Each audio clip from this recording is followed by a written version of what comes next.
Ini dulu yang harus diperbaiki. Luruskan niat. Ini dulu. Ya, ini dulu dia. Luruskan dulu niat. Selama niatmu tidak lillahi ta'ala, membela agama Allah, memperbaiki perekonomian orang Islam, selama itu pasti kau jadi budak di kantor. Pasti jadi budak. Capek, sakit hati, jengkel. Tapi kalau niatmu mengangkat harkat dan martabat perekonomian Indonesia, insya Allah tidak ada lelah. Kenapa? Orientasi kita bukan fulus, bukan karir. Orientasi kita apa? Saya mau mendapat kemuliaan dari Allah. Maka ini dulu, luruskan niat. Kasihan. Dari 46, 47 transaksi perbankan Indonesia, ternyata 3% saja itu umat Islam, bank syariah. Ini menjadi pekerjaan buat kita. Percaya kalau niatmu hanya cari popularitas, cari pekerjaan, cari gaji, pasti capek. Dan di akhirat nanti, ya Allah, mana pahalaku? BSI, Bank Syariah Indonesia, 20 tahun. Malaikat berkata, bohong. Dia masuk BSI supaya lebih murah, lebih gampang kerjanya. Karena kalau di konvensional banyak kerjanya. Kan banyak yang begitu. Oh, lebih ringan di Bank Syariah, Ustaz. Maka otak-otak seperti ini pasti capek dan lelah.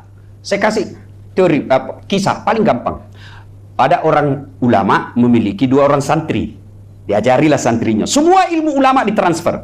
Selesai itu, ulama ini berkata, "Nak, ilmuku sudah kau ambil semua. Sudah kau dapat semua. Hiduplah kau dengan ilmu yang sudah kuberikan kepadamu." Turunlah dari pondok 2 orang ini. Satu jadi pedagang, satu jadi tukang kebun. Yang tukang kebun, Pak, dia tanam ubi. Panen. Bagus panennya. Dia ingat gurunya. Saya bisa panen seperti ini karena jasa dari ilmu guru saya. Maka dia ambil hasil panen yang paling baik. Dia masukin karung. Dia pikul masuk ke ustadznya. "Assalamualaikum guru." "Waalaikumsalam. Gimana kabarmu, Nak?" "Alhamdulillah. Saya setelah keluar dari pondok saya jadi petani. Ini ada saya bawakan hasil tanaman saya." Kata gurunya, "Baik sekali kau, Nak. Bawa masuk ke ibumu." Bawa ke ibunya itu ubi. Cerita-cerita kata muridnya, "Guru, saya mau pamit dulu. Ada pekerjaan penting." "Tunggu dulu, Nak. Kau duduk dulu." Masuklah ini guru. Cerita ke istrinya, "Bu, itu ada murid kita dibawakan ke ubi. Apa dikasih?" Dia bilang, "Tidak ada." Kasihan dia kalau pulang kosong. "Tidak ada. Cuma ada Pak Komut kemarin itu datang bawa kambing." "Ya sudahlah, kasih aja itu kambing. Daripada dia kosong, kasihan pulang. Saya juga kolesterol." Akhirnya pulang bawa. Tadi pergi bawa apa, Bu? Bawa apa? Pulang bawa kambing. Di jalan ketemu temannya, Pak. "Dari mana kau teman?" "Saya dari pondok, ketemu guru." "Loh, kok ada kambing?" "Itulah guru kita, Masya Allah. Saya cuma bawakan ubi, dia kasih saya kambing." "Apa? Ubi kau bawa?" "Iya, dikasih saya kambing." Jalan kalkulatornya ini, Pak. Namanya pedagang, Pak, mikirnya untung rugi. Ini aja cuma ubi dia bawa, dikasih kambing. Dia pulang, dia isi mobil open cup-nya sembako. Gula, beras, minyak. Naik ke gurunya. "Assalamualaikum guru." "Waalaikumsalam. Ini, bagaimana?" "Saya jadi pedagang guru. Ini ada saya bawakan. Ada saya bawa sembako. Alhamdulillah." Pas mau pulang dia, tunggu dulu. Kau duduk dulu." "Ibu, itu datang dibawakan ke sembako." "Enggak ada." "Kok masa enggak ada kecuali itu ubinya temannya." Ya kata gurunya, "Sudahlah, kasih aja itu ubi." Pergi tadi bawa apa? Pulang bawa ubinya lagi temannya. Begitu juga di bank syariah ini. Sama jam kerja kita. Sama pangkat golongan kita. Sama nama kantor kita. Tapi demi Allah, di depan Allah, tidak sedikit yang pulang ketemu Allah membawa kambing, tapi tidak sedikit juga yang pulang bawa ubi. Luruskan niat. Kalau Bapak bekerja hanya karena mau dilihat Pak Komisaris, mau dapat penghargaan dari Pak Dirut, capek bos. Capek. Disuruh kerja 10, 9 yang betul, 1 yang salah ini yang 1 dipersoalkan. Goblok memang kamu. Apa enggak capek, Pak? 9 benar, yang 1 dipersoalkan. Tapi kalau Bapak bekerja lillahi ta'ala, tidak ada kata capek dalam kamus hidup kita. Itulah yang disebut pejuang. Kalau hanya jadi pegawai, datang ceklok 7.30. Makan siang, pergi lagi makan. Jam 17.30 ceklok lagi, pulang lagi, kena macet, jam 10 baru sampai di rumah.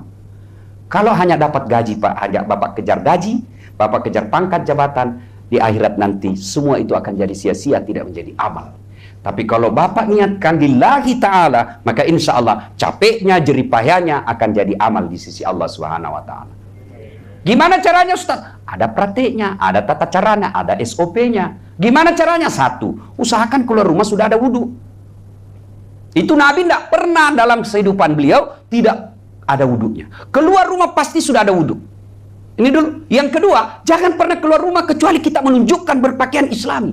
Karena kita ini bangsa syariah. Syariah itu sudah identik dengan Islam. Maka berpakaianlah yang menunjukkan, baru orang lihat aktivis bangsa syariah. Yang ketiga, coba sebelum ini pakaian, ini penting Pak. Saya, salah satu brand saya, kemana-mana seperti ini. Mau naik pesawat, mau apa, coba biasa saya masuk bank, dia bisi itu tukang gosip.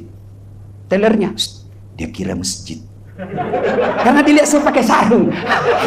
Tukang gosip. Nah, coba kalau Bapak pakaian ini, kalau tidak bisa tiap hari, sekali sepekan hari Jumat. Mudah-mudahan mulai terbiasa. Bapak kalau pakai peci seperti ini, kira-kira Bapak nyasar tidak di panti pijat? Hah? Kalau Bapak pakai begini, masuk tidak ke karaokean? Tidak mungkin. Oh, jenggot panjang, hitam jidat, pakai peci, masuk. Di mana tempat biliar yang bagus? Itu berarti dari kostum sampean bisa menghindari dari dosa. Coba kalau saya gini Pak, waduh, yang namanya godaan mata tereliminir sedikit. Nggak mungkin bebas 100%, nggak mungkin Pak, nggak mungkin. Tapi paling tidak dengan pakaian seperti ini saya menahan Pak. Lihat juga tapi sebentar, sekejap.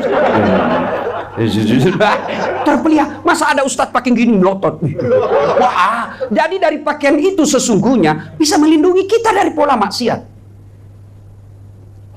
Yang ketiga praktikumnya, tadi sudah ada wudhu, berpakaianlah Islami. Yang ketiga, setiap Bapak mau keluar rumah, ikrarlah dalam hati. Bukan ikrar kepada pegawai, bukan ikrar kepada anak buah, bukan ikrar kepada atasan, ikrar kepada sumber maha kuasa. Apa kita baca? Ya duduk, Bapak duduk dulu, menghadap kiblat, lalu baca doa. Bismillahirrahmanirrahim. Inna sholati wa nusuki wa mahyaya wa mamati lillahi rabbil alamin. Lalu menuju ke pintu baca doa. Bismillahirrahmanirrahim. La haula wala quwata illa billah. Kalau Bapak seorang suami, sedekah dulu kepada istri. Apa sedekahnya Rasulullah kepada istrinya? Bukan sedekahnya berupa duit, tapi apa? Sedekahnya apa? Cium jidat. Jadi besok-besok Bapak kalau mau keluar cium jidatnya istri, itu sedekah. Ibu-ibu juga kalau suamimu lupa sedekah, kau ingatkan, Pak, sedekah. Sedekah itu cium jidat. Itu amalan Rasulullah setiap mau keluar rumah. Bu, bertengkar rumah tangga biasa, kecewa kepada suami biasa, jengkel kepada istri lumrah. Iya, mana ada si rumah tangga yang tidak pernah ada masalah? Bohong. Ini Ustadz, oh banyak juga masalah saya Pak. Benar Pak Wadir. Apa masalah saya paling banyak sekarang Pak? Banyak janda curhat. Di DM, di Instagram, Ustadz baru meninggal suami saya, kasihlah saya doa-doa penenang. Saya kasih, saya balas doa-doa. Lama-lama dia mulai kirim stiker yang ngiri-ngiri Pak. Lope-lope sebelah apa maksudnya? Lama-lama dia bilang, Ustadz, maukah Ustadz menjadi imam dalam hidupku? Saya bilang, mau maaf Bu, saya bukan imam, saya penceramah. Semua orang punya masalah dalam rumah tangga, tapi tolonglah, setiap mau keluar rumah, lupakan kesalahan pasangan kita semalam. Karena ajal kita tidak tahu Pak. Siapa sangka itu yang lapangan stadion? Coba kalau bertengkar sebelum berangkat dengan istrinya atau suaminya bertengkar, lalu pulang sudah jadi jenazah, apa enggak kita tidak bisa menyalahkan diri kita? Pasti kita salahkan diri kita sampai ajal. Maka setiap mau keluar rumah, lupakan pertengkaran. Lupakan. Nah, coba biasa istri kita ini kan ahli sejarah. Kesalahan suami tidak pernah mau dilupa. Sudah 4 tahun dia ungkap lagi. Memang kamu, itu buktinya 4 tahun yang lalu. Itu sudah 4 tahun yang lalu dia ungkap lagi. Maka itu memang perempuan itu ahli sejarah. Langsung istri saya dia bilang begini Pak Wadir. Benar, perempuan ahli sejarah, maka laki-laki jangan kau bikin sejarah.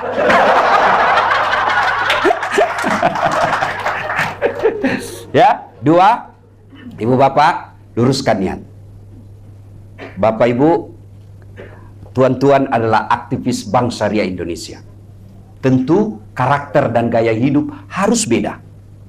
Kalau gaya hidup kita, karakter tutur kata kita sama aja, beda casing saja itu Pak. Tidak ada plusnya di hadapan Allah. Kalau kita betul-betul pejuang syariah, maka insya Allah akan membawa perubahan dalam hidup kita. Dunia dapat, akhirat juga dapat. Ketiga, poin kita sinergi. Sinergi itu kerja yang baik, persaudaraan, kerja yang saling menopang. Itu sinergitas. Tidak usah cerita dulu yang lain-lain. Coba lihat, Rasulullah mau lihat yang namanya mengutamakan ukhuwah, persaudaraan.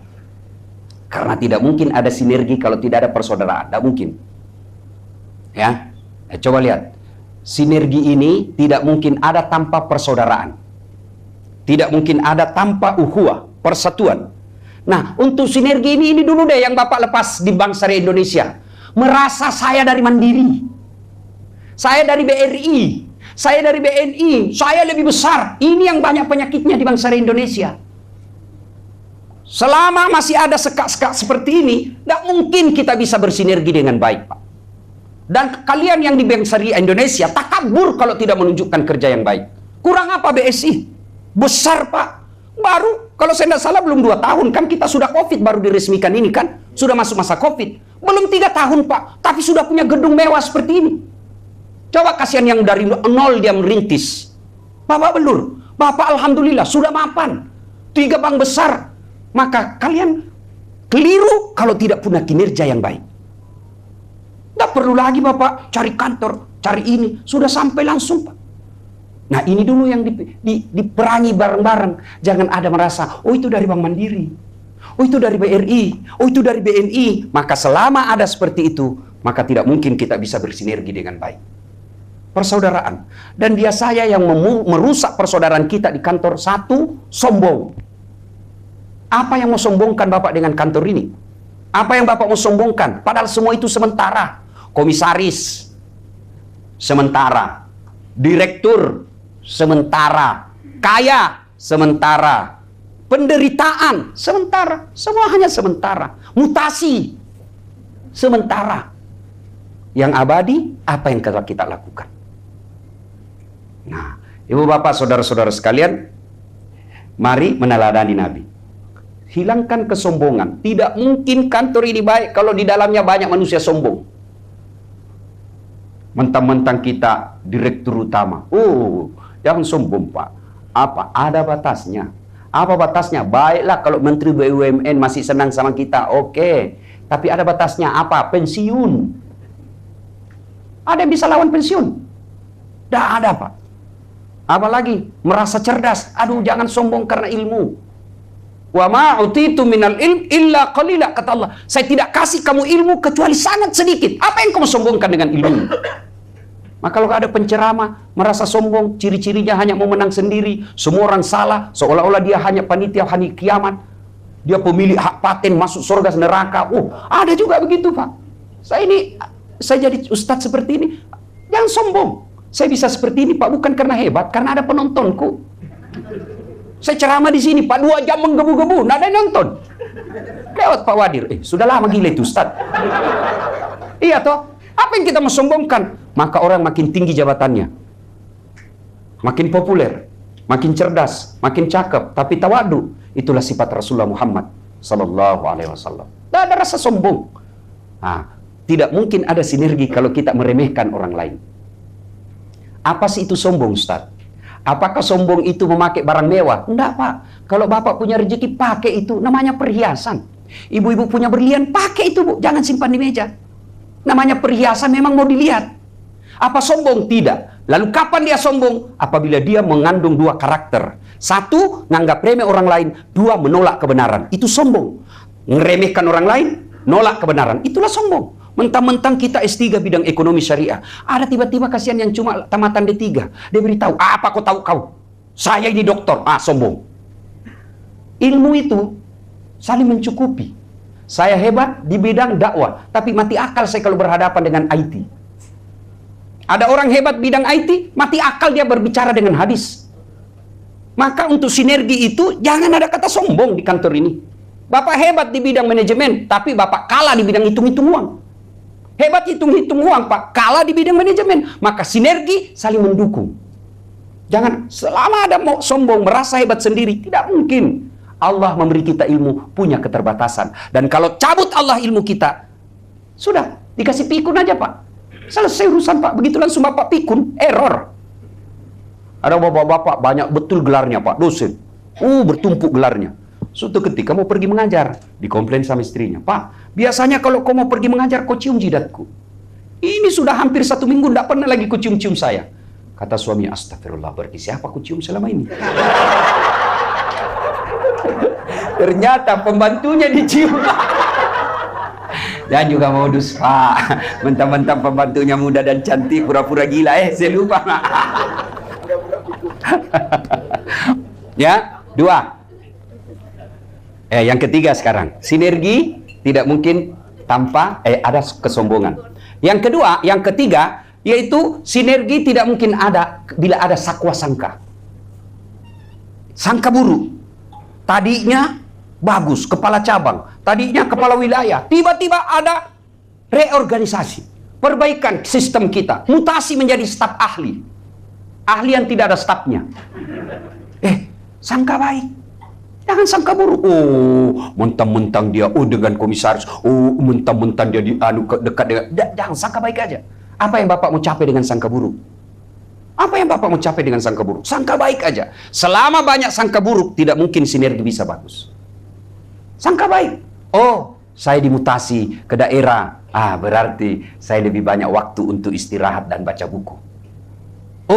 Saya dimutasi ke tempat yang betul-betul tidak sibuk. Alhamdulillah, ada waktu untuk sekolah. Itulah yang disebut pandai menyikapi perubahan. Tapi kalau Bapak bersangka buruk, apa yang Bapak capai? Sudah dosa, job hilang, dendam pula. Kalau mau nyikapinya dengan positif, bawa ke sesuatu yang baik. Jangankan sebuah bank syariah Indonesia seperti ini. Rumah tangga saja yakin tidak mungkin ada kebahagiaan kalau ada sakwa sangka. Coba Ibu, kalau Ibu selalu curiga sama suami, mana Ibu pernah bahagia? Tidak mungkin toh? Telepon suaminya tidak dijawab. Pasti sama lagi nih nulis sekretaris nih. Pasti ada lagi tuh di sampingnya. Coba kalau Ibu sangka baik, telepon tidak dijawab. Lagi sholat duha. Tenang perasaan. Siang tidak dijawab pula. Berarti dia lagi sholat duhur jamaah. Sore tidak dijawab. Mungkin HP-nya keselip di mobil. Tiba-tiba sore ada WhatsApp masuk. Saya lihat suamimu bonceng cewek, cantik betul. Berarti suamiku lagi nge-grab. Selesai. Sangka baik. Aman kan, Bu? Ya. Sangka baik. Sangka buruk ini yang membuat kadangkala HP-nya suaminya, tidak pernah tenang. Ada kan istri, pulang suami, bukannya dia tatap wajahnya, langsung HP-nya, sini. HP-mu. Ini siapa miss call ini, tidak ada namanya. Sampai kapan Ibu bisa periksa suami seperti itu?